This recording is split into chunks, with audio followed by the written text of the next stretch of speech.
Hey, oh, it's great to see everybody, uh, and hearing everybody's amazing work. And I love Coltrane, and I do not participate in slam. So it's Spoken World Online, week number 182, September 5th, 2023. I have three pieces today. There's Labor Day in Berkeley. On Labor Day, I felt myself a stranger in the city I hold dear. I felt my long hanging hair pull at the edges of my face, the dark circles and lines etched against my eyes. On the avenue, the holiday crowd did throng and buzzed about and hung out. I began to dissolve on a street corner, afraid a sudden wind would blow my life away. The cobbles on the campus bucked and swayed, and history passed me by in all its swirling shapes. I saw a face that I could love or hate, a body moved with utmost subtle grace. I'll never live the dream I dreamed today, perfect love brought down by truth and doubt. Does this path have a heart? No, it does not. And all I want is out. Second piece. This is by Robert Graves. It's from his little volume, The Siege and Fall of Troy. And it's one of the essential, to pluck this little story out, it's one of the essential mythological stories. And I've given it the title, The Original Snub and What Came of It. This is what happened. The goddess of quarrels, Eris by name, was not invited to a famous wedding, that of the sea goddess Thetis and King Peleus of Phthia, attended by all the other gods and goddesses. Eris spitefully threw a golden apple among the guests after scratching on the peel for the most beautiful.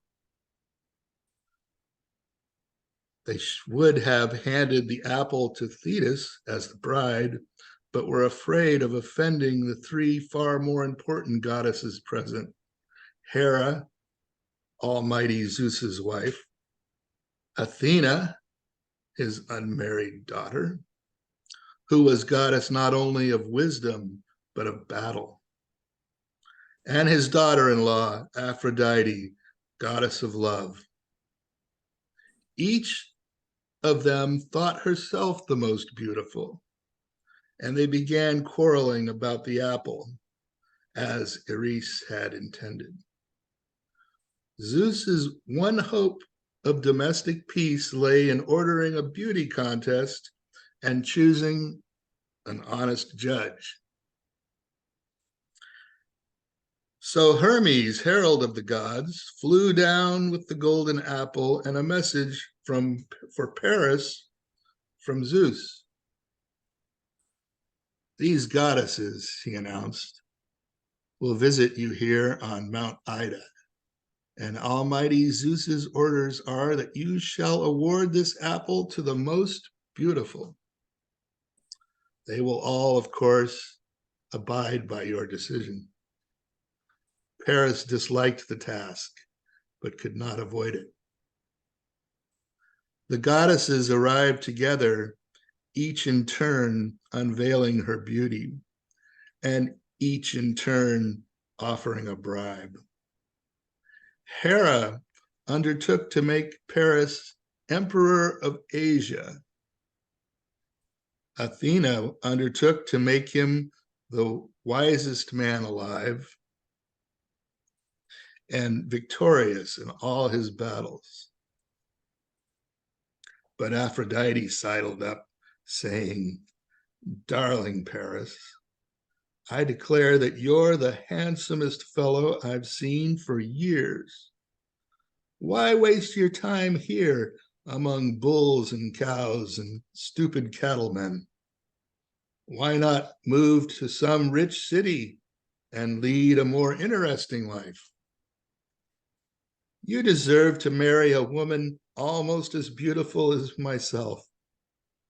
Let me suggest Queen Helen of Sparta. One look at you and I'll make her fall so deep in love that she won't mind leaving her husband, her palace, her family, everything for your sake." Excited by Aphrodite's account of Helen's beauty, Paris handed her the apple, whereupon Hera and Athene went off angrily, arm in arm, to plot the destruction of the whole Trojan race.